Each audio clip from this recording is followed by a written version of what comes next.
ডাকসু নির্বাচন হতে বাধা নেই, হাইকোর্টের আদেশ চেম্বার আদালতে স্থগিত। কাল পূর্ণাঙ্গ শুনানি, এস.এম ফরহাদের প্রার্থিতা নিয়ে রুল।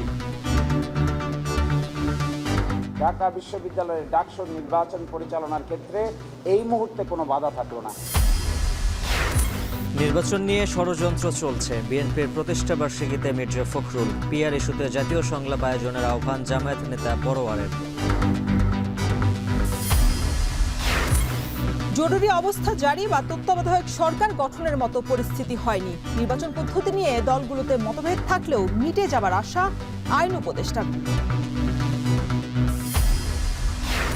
সাইমা ওয়াজেদ পুতুলের বিরুদ্ধে দুদকের মামলা, সূচনা ফাউন্ডেশনের নামে 450 কোটি টাকা আত্মসাতের অভিযোগ।